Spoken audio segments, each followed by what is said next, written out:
Hi! Hello! నమస్తే. Welcome to our channel. నేను మీ సిరి. ఈరోజు మనం చెప్పుకోబోయే కథ 'మిసెస్ అగస్త్య' పార్ట్ 10. కథలోకి వెళ్ళే ముందు వీడియోని లైక్ చేయడం మర్చిపోకండి ఫ్రెండ్స్. జస్ట్ 1 సెకండ్ పనే కదా! అలా లైక్ చేయండి. ఇక వీడియోలోకి వచ్చేయండి. ఎందుకలా చూస్తున్నారు అని ముఖం తిప్పుకుంటూ అడిగాను. నీకేమైనా మెంటలా? అప్పుడప్పుడు ఇలాగే తేడాగా బిహేవ్ చేస్తావెందుకు? అని అడుగుతూ తల తిప్పి కార్ స్టార్ట్ చేశాడు. తిట్టాలి అని ఉన్న తిట్టలేని పరిస్థితిని.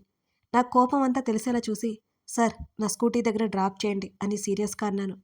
నా మాటలు పట్టించుకున్నట్టు కార్ని ముందుకు తీసుకెళ్లాడు. కనీసం నా వైపు కూడా చూడకుండా నా స్కూటీ ఎక్కడైతే ఆపానో అక్కడ నన్ను దింపేశాడు. కారు దిగి నా స్కూటీ దగ్గరికి వెళ్ళాను. తన కారు వెళ్ళిపోయింది. డాడీ కోసం ఫ్రూట్సు, నా కోసం డాడీ కోసం డిన్నర్ పట్టుకుని హాస్పిటల్కి వెళ్ళాను. రిసెప్షన్లో ఉన్న నర్సుని చూసి, డాడీ పడుకున్నారా అని అడిగాను. లేదు మేడం, మీ నాన్నగారి కోసం ఎవరో వచ్చారు అని చెప్పింది నర్సు. ఒకవేళ రామ్ వచ్చుంటాడేమో అని నేను అనుకున్నాను. థ్యాంక్ యూ అని నర్సు వైపు చూసి చిరునవ్వు నవ్వి మా డాడీ ఉన్న రూమ్ వైపుకి వచ్చేసాను. మోచేత్తో తలుపు నెట్టి, హాయ్ డాడ్, లేట్ అయింది కదా సారీ అని అంటూ నవ్వుతూ లోపలికొచ్చి మెడిసిన్ ఉన్న డెస్క్ మీద నా చేతిలో ఉన్న కవర్స్ అన్నీ పెట్టాను. పిచ్చి పిచ్చిగా ఆకలిస్తుంది డాడ్, ఒక శాడిస్ట్ ఫెల్లో వల్ల ఈ టైం అయిపోయింది అని అంటూ బాత్రూంలోకి వెళ్ళి హ్యాండ్ వాష్ చేసుకుని బయటకొచ్చాడు. రామ్ ఉన్నాడు కూడా. ఏంటి మాట్లాడరు అని అంటూ వాళ్ళ వైపు చూశాను. మరో బెడ్ మీద అగస్త్య కూర్చుని కనిపించాడు. ఇద్దరూ నన్నే చూస్తున్నారు. అమ్మో, నేను చెప్పింది వినేశాడా అనుకొని కంగారు పడిపోతూ నోట్లో వేలు పెట్టేసుకున్నాను. బేబీ కమ్ అని డాడీ పిలుస్తుంటే ఓ వెర్రి నవ్వు నవ్వి అగస్త్య చూపుల వాడికి తట్టుకోలేక తలదించి డాడీ దగ్గరికి వెళ్ళాను మెల్లిగా. బేబీ, తన పేరు అగస్త్య. అగస్త్య నా బేబీ పేరు శ్రీధ అని మా ఇద్దరికి ఒకరినొకరిని పరిచయం చేశారు డాడీ. నాకు తను ఎవరో తెలియనట్టుగా హలో అండి అని అన్నాను. తను నన్నే చూస్తూ కళ్ళార్పాడు. ఓకే అంకుల్, టేక్ కేర్, నేను బయలుదేరుతాను అని అంటూ బెడ్ మీద నుంచి లేచాడు అగస్త్య. ఎప్పుడొచ్చాడు అసలు? అప్పుడే బయలుదేరుతాను అంటున్నాడేంటి? అయినా మా డాడీ ఇక్కడున్నట్టు ఇతనికెలా తెలుసు? అసలు ఇక్కడికి ఎందుకు వచ్చినట్టు? బాబోయ్, ఈ డౌట్లకి నా బుర్ర పేలిపోయేలా ఉంది. అందుకే వాటి గురించే ఆలోచించకూడదు అని అనుకున్నాను నేను. ఓకే అగస్త్య, బాయ్ చిరునవ్వుతో చెప్పారు డాడీ. నన్నొకసారి పైనుంచి కింద వరకు స్కాన్ చేసి పాకెట్లో ఒక చేతిని పెట్టి స్టైల్గా నడుచుకుంటూ బయటికెళ్ళిపోయాడు. బేబీ, తనతో పాటు బయట వరకు వెళ్ళిరా అని అన్నారు డాడీ. డాడీ మాట కాదనలేక ఆ గది బయటకొచ్చాను నేను. అగస్త్య కోసం అటు ఇటు చూశాను. తను నాకు కనిపించలేదు. నా భుజం మీద ఎవరిదో చేయి పడగానే ఉలిక్కిపడి వెనక్కి తిరిగాను. అగస్త్య నా వైపే చూస్తూ కనిపించాడు. మీరేంటిక్కడ అని అడిగాను నేను. నువ్వు కావాలి అంటే మీ డాడీని కాకా పట్టాలి కదా, ఆ పని మీదే వచ్చాను అంటున్న తన మాటలకు ఆశ్చర్యంతో నోరు తెరిచి చూశాను నేను. ఇలా తన మనసులో మాటను బయటపెడుతుంటే నేను హేట్ చేస్తానేమోననే భయం ఉండదా ఇతనికి? ఎందుకు ఇలా మాట్లాడతాడు? అంటే నా కోసం మా డాడీతో అబద్ధాలు చెప్తున్నావా అని అడిగాను నేను కోపంగా. ఒకసారి అటు చూశాడు. ఎవరి రూమ్స్లో వాళ్ళున్నారు. ఆ ఫ్లోర్ అంతా ఖాళీగా కనిపిస్తోంది. వెంటనే నా భుజం దగ్గర పట్టుకుని గోడకి ఆనించాడు నన్ను. ఇంతింత కళ్ళు వేసుకుని చూశాను కంగారుగా తన వైపు. అబద్ధాలు చెప్పాల్సిన అవసరం నాకేంటి అని కళ్ళు ఎగరేశాడు. మరేం చెప్పావు? మా డాడీతో నేను ఉన్న పొజిషన్ చూసుకోకుండా అరిచాను. తన ముఖం వెంటనే నా ముఖం దగ్గరికి వచ్చింది. టక్కు నా నోరు మూసేశాను. ఇదే మెయింటైన్ చేయి, ఓకే అని నా భుజం మీద ఉన్న తన చెయ్యి మెల్లిగా నా చెంప మీదకి చేరింది. తన చేతిని గమనిస్తూ దాదాపు వణికిపోతున్నట్టుగా తన వైపు చూశాను. నీకు ఇష్టం ఉన్నా లేకపోయినా నాతోనే నీకు పెళ్లి జరుగుతుంది. నీకు బాగా అర్థమైందనుకుంటా. అదే విషయం మీ డాడీతో మాట్లాడాను. ఇంకో 1 నెల రోజుల్లో మన పెళ్లి జరగాలి అని చెప్పాను అని అన్నాడు అతను. ఆ మాటకి నాకు చాలా కోపం వచ్చింది నిజంగానే. ఇప్పటి వరకు తమరికి పొగరు మాత్రమే ఎక్కువ అనుకున్నాను. అసలు ఎథిక్స్ ఏమాత్రం లేవని నాకు అర్థమవుతోంది. ఒకవైపు మా డాడీ అలా హాస్పిటల్లో ఉంటే నువ్వు పెళ్ళి అని మాట్లాడావేంటి? మా డాడీని ఈ పరిస్థితిలో వదిలేసి నేను ఎలా పెళ్లి చేసుకుని వెళ్ళిపోవాలి అని ఉక్రోషంగా అడిగాను. అగస్త్య అలా స్వార్థంగా మాట్లాడుతుంటే నాకు ఏడుపు వచ్చేసింది. కళ్ళతోనే ఊరిన నీళ్లను అక్కడే ఆపేశాను. ఏయ్, నేను ఎలా కనిపిస్తున్నాను నీకు? నువ్వెక్కడుంటావో మీ డాడీ కూడా అక్కడే ఉంటారు. పెళ్లి చేసుకుంటే చూడ్డానికి ఏమైంది అని విసుగ్గా అన్నాడు. నా ముఖం పక్కన గోడ మీద చిన్నగా కొట్టాడు కూడా. అంటే మా డాడీ నాతో పాటు వచ్చేస్తే నీకే ప్రాబ్లం లేదా? ఇప్పుడు నాకు పెళ్లి జరగబోతున్నట్టు నాకే తెలియకుండా ఒప్పుకుంటూ మాట్లాడాను నేను. అవును, ఆయన నాకేం ప్రాబ్లం ఉంటుంది అని అడిగాడు, ముఖం చిట్లించి నన్నే చూస్తూ. వెంటనే నా పెదవుల మీద చిరునవ్వు వచ్చింది తన మాటలు విన్న తర్వాత. అంతలో నేను తేరుకొని, అయినా నేను ఎందుకు పెళ్లి చేసుకుంటాను? ఆ మా డాడీ చేసుకోమని నేను చేసుకోను నిన్ను అని చెప్పాను సీరియస్గా. నా మాటలు తన్ని రెచ్చగొట్టాయి. కొన్ని సెకండ్ల వ్యవధిలోనే తన ముఖం ఎర్రగా మారిపోయింది. నా బుగ్గలు రెండూ వత్తిపట్టి, చేసుకుంటావు, నన్నే చేసుకుంటావు, నీకు నా మీద ఉన్న ఫీలింగ్ ఏంటో నాకు తెలుసు, తప్పక నన్నే చేసుకుంటావు అని అంటూ ముద్దు పెట్టడానికి అన్నట్టుగా ముఖం ముందుకు తీసుకొచ్చాడు. నేను తేరుకొని నెట్టేలోపు నా పెదవుల మీద తన పెదవులని నిలిపాడు. ఆటోమేటిక్గా నా కళ్ళు పెద్దవైపోయాయి. చటుక్కున దూరం జరిగి కంట్రోల్ అవ్వలేకపోయాను. రేపు కలుద్దాం బాయ్ అని నన్ను వదిలేసి వెళ్ళిపోయాడు అతను. తను వెళ్ళిపోయినా సరే తను పెట్టిన ముద్దు నుంచి నేను ఇంకా బయటపడలేకపోయాను. అయినా ఇతనేంటి, కొంచెమైనా భయం లేదా? ఎంతసేపు కూడా అక్కడ నిలబడి ఉన్నానో నాకే తెలీదు. ఒక్క ముద్దుకి ఇలా అయిపోయానేంటి నేను? అదే అర్థం కాలేదు నాకు.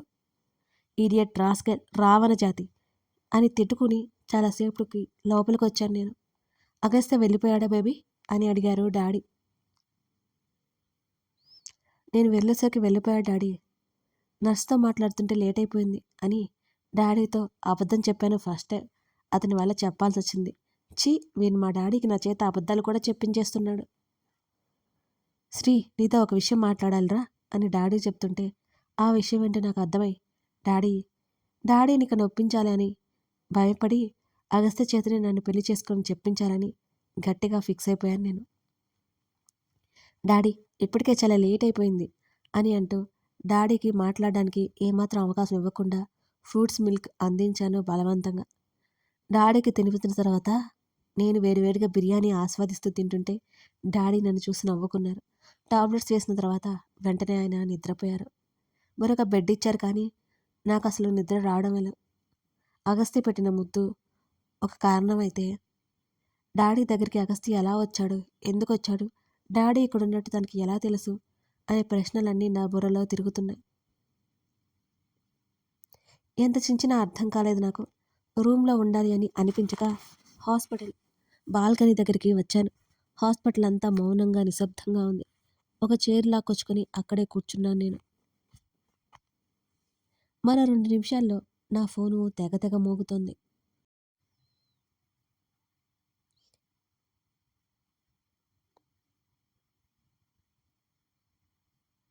నిన్ననే రింగ్ టోన్ మార్చా నేను. స్క్రీన్ మీద మిస్టర్ అగస్త్య బాస్ రాక్షసుడు అని స్క్రోల్ అవుతోంది. ఇప్పుడు ఈయన గారు ఎందుకు కాల్ చేశారో, అసలు నేను ఎందుకు లిఫ్ట్ చేయాలి? అస్సలు లిఫ్ట్ చేయరు, ఏం చేసుకుంటాడో చేసుకొని అని గట్టిగా ఫిక్స్ అయ్యి సాంగ్స్ పెట్టుకున్నాను. కాస్త రిలాక్స్ అవ్వడం కోసం వింటూ ఉన్నాను. కాల్ లిఫ్ట్ చేయకపోతే రేపటి నుంచి ఆఫీస్కి రావాల్సి ఉంటుంది. మెసేజ్ చేస్తాడు బెదిరిస్తున్నట్టుగా సీరియస్గా. గట్టిగా అరవాలనిపించినా అరవలేకపోయాను. ఏం చేస్తాను? చచ్చినట్టు తిరిగే కాల్ చేశాను తనకి. హలో ఏంటి అని అడిగాను కోపంగా. రెస్పెక్ట్ అన్నాడు సీరియస్గా. హలో సార్, చెప్పండి సార్ అని నవ్వలేక నవ్వుతూ అడిగాను. నువ్వంటే నాకు ఇష్టం, ఇందుకే నేనేం చెప్పినా చేస్తా అని తను నవ్వుతూ ఉంటే నా కొళ్ళు మండిపోయింది. ముందు ఎందుకు కాల్ చేశారో విషయం చెప్పండి సార్ అని అడిగాను నేను. ప్రేమించిన అమ్మాయిని ఇలా భయపడతారా? బెదిరిస్తూ ఉండేవాడిని నేను ఎక్కడా చూడలేదు అసలు. తన్ని బయటికి తిట్టలేక లోపల తిట్టుకుంటున్న తరుణంలో ఎంత పని చేశావు అని అడిగాడు. నేనేం చేశాను అని ఒక్కింత కంగారుతోనే అడిగాను. నాకే తెలియకుండా ఏం చేసి చచ్చానో అని ఆలోచిస్తూ ఉన్నాను. ముద్దు పెట్టుకున్నావు కదా! అని అన్నాడు. నేను ఎప్పుడు పెట్టుకున్నాను? మీరే కదా! అని అడిగాను. మరింత కంగారుగా అడిగాను. అవును నేనే కదా! అని చిన్నగా నవ్వాడు. ఫస్ట్ కిస్ నాకు చాలా నచ్చిందసలు. నిద్ర పట్టట్లేదు. హగ్ చేసుకోవడానికి పక్కన నువ్వు కూడా లేవు. మళ్ళీ మళ్ళీ కావాలనిపిస్తోంది నాకు అని అన్నాడు అగస్త్య. తనలా మాట్లాడుతుంటే ఏదోలా అనిపించింది నాకు. తిరిగి సమాధానం చెప్పలేకపోయాను. సార్ ప్లీజ్ అని అన్నాను ఇబ్బందిగా.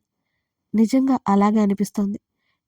ఎప్పుడు ఇలా అనిపించలేదు. త్వరగా పెళ్లి చేసుకుందాం అని అన్నాడు నాతో. డ్రింక్ చేశారా? అడక తప్పలేదు. ఇలాంటి అన్‌ఎక్స్‌ప్రెసివ్ ముఖాలకి ఇలా ఫీలింగ్ ఎక్స్‌ప్రెస్ చేయడం రాదు. అందుకే డౌటొచ్చిందనమాట. అని అన్నాడు తాగినట్టుగా. అనుకున్నా అని నిట్టూర్చాను నేను. సార్ ఇక ఉంటాను సార్. నిద్రొస్తోంది సార్ అని అన్నాను. నాకు రావడం లేదే. తన గొంతు ఇంకాస్త మత్తుగా మారింది. లైట్ ఆఫ్ చేసి కళ్ళు మూసుకొని పడుకోండి. అదే వస్తుంది నిద్ర అని వెటకారంగా చెప్పి, మా డాడీ డిస్టర్బ్ అవుతుంది. ఇక నేను పడుకోవాలి సార్ అని అన్నాను. డాడీ పేరు చెప్పి తప్పించుకోవడానికని చూశాను. నిజానికి తనతో నాకు మాట్లాడాలని అనిపిస్తోంది. తను ఎన్ని మాటలన్నా తన మీద నాకు కోపం నిలవడమే లేదు. సెనోరిటా అని అన్నాడు తను. కాల్ కట్ చేయబోతున్న నేను తన పిలుపుకి ఆగిపోయాను. నేను యావరేజ్ పీస్ కదా సార్! ఇలా అంటారేంటి అని సాగదీశాను. ఎవరన్నారు నువ్వు యావరేజ్ పీస్ అని? ఆ రోజు రెడ్ కలర్ శారీలో వర్షం ఎంత బావున్నావు, ఏంజెల్‌వి నువ్వు అని అతను చెప్తుంటే ఇంట్రెస్టింగ్‌గా అనిపిస్తుంటే విన్నాను. ఎప్పుడు ఎక్కడ చూసారు నన్ను అని ఆతృతగా అడిగాను. మిస్ సెనోరిటా అని అంటూ మాట్లాడకుండా ఇక సౌండ్ లేదు. పీకల దాకా తాగి అడ్డం పడ్డానని అర్థమైపోయింది నాకు. సార్! సార్! సార్! నేను పిలుస్తుంటే పలకలేదు అతను. అలాగని కాల్ కూడా కట్ చేయలేదు. నేనే కాల్ కట్ చేసి లోపలికి వచ్చి పడుకున్నాను. చాలా సేపు వరకు నిద్ర పట్టలేదు నాకు. అతని మాటలు గుర్తుకొస్తుంటే. మిస్టర్ అగస్త్య, నన్ను ఎందుకురా ఇంత టార్చర్ చేస్తున్నావు? కోపం చూపిస్తావు, ప్రేమిస్తావు. నాకు కావాలి అంటావు నేను. మిస్ అయ్యాను నిన్ను అంటావు. ఎలా? ఎలా అర్థం చేసుకోవాలిరా నిన్ను? నిన్ను ఎలా భరించాలి? నా వల్ల కావడం లేదు. ప్లీజ్ నా కంటికి కనిపించకు అనుకుంటూ నిద్రలోకి జారుకున్నాను. మరి వారం రోజులు అగస్త్య కనిపించలేదు నాకు. తను కనిపించకపోయేసరికి సంతోషంగా ఏం లేను నేను నిజానికి. డాడీ లేచి కూర్చోగలుగుతున్నారు మెల్లిమెల్లిగా. ఆయనకి ఫిజియోథెరపీ చేయాలని డాక్టర్ చెప్పారు. ఫీజు మాట్లాడేసి రూమ్‌లోకొచ్చాను నేను. రూమ్ రామ్ వచ్చాడు. హాయ్ రామ్ అంటూ డాడీ పక్కన కూర్చున్నాను. హాయ్ శ్రీ అని నవ్వాడు రామ్. రామ్ ముఖం ఇంతకు ముందులా అసలు లేదు. ఎందుకో డిసప్పాయింట్ అయినట్టు అనిపిస్తోంది. కాసేపు డాడీ గురించి ఇద్దరం మాట్లాడుకున్నాం. నేను వివరాలన్నీ కనుక్కొని నేను రామ్ మాట్లాడుకుంటూ అలా బయటకొచ్చాం. సారీ శ్రీ అని అన్నాడు రామ్. ఏమైంది రామ్? ఎందుకు సారీ అని అయోమయంగానే అడిగాను నేను. మా మమ్మీ డాడీ తరపున నేను క్షమించమని అడుగుతున్నాను. నిజంగా నాకు తెలియదు శ్రీ అని అన్నాడు రామ్. ఆ మాటలు అక్కడ కూడా నాకు బుర్రకి ఎక్కలేదు. ఏమైంది రామ్? నాకు ఒక్క ముక్క కూడా అర్థం కావడం లేదు. ప్లీజ్ అర్థమయ్యేలా మాట్లాడు అని అన్నాను నేను. మనిద్దరికి పెళ్లి చేస్తే బాగుంటుందా అంకుల్ని అడిగారంట. నిజంగా నాకేం తెలియదు శ్రీ. నేను ఆల్రెడీ పెళ్లి కుదిరిందంట కదా! రియల్లీ సారీ అని రామ్ అంటుంటే ఆశ్చర్యంగా చూశాను. ఇంకేం మాటలు రెట్టించి అడగలేదు రామ్‌ని. మళ్ళీ వీలు చూసుకొని వస్తాను శ్రీ. ఈ మధ్య ఒక స్టార్టప్ కంపెనీ రన్ చేస్తున్నాను. ఏదైనా అవసరం వస్తే నాకు కాల్ చేయి. నువ్వు నాకు చేయమని నాకు తెలుసు. ఐ మీన్ నువ్వు అవసరానికి యూజ్ చేయవని నాకు తెలుసు. బట్ నేనున్నాను అని గుర్తుపెట్టుకో చాలు అని నా చేతులు పట్టుకుని చెప్పాడు రామ్. చిన్నగా నవ్వాను నేను. తను నవ్వి వెళ్ళిపోయాడు. రామ్ వెళ్తున్న వైపు చూసి మంచివాడతను అని అనుకోకుండా ఉండలేకపోయాను నేను. అప్పుడే ఆశ్చర్యంతో నా కళ్ళు పెద్దవైపునాయి. అక్కడే అగస్త్య నిలబడి ఉన్నాడు. ఇలా రామ్‌ని నన్ను దగ్గరగా చూసి ఏమనుకుంటాడో అని నాకు భయమేసింది. తన దగ్గరికి వెళ్తుంటే వెంటనే వెనక్కి తిరిగాడు. ఇంకా తను నన్ను అవమానిస్తున్నాడా అనుకోగానే కళ్ళల్లో నీళ్లు తిరిగాయి.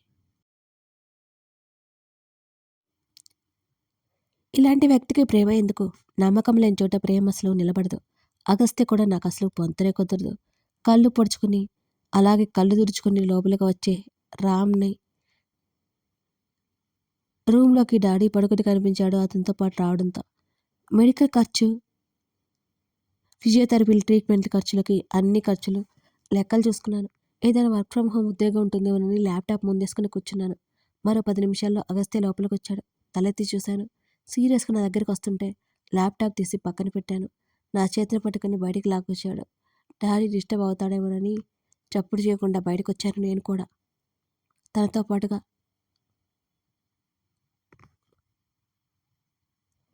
మిస్సెస్ అగస్త్య, మీ విన్న ప్రేమ కథ కదా, మీకు నచ్చిందా?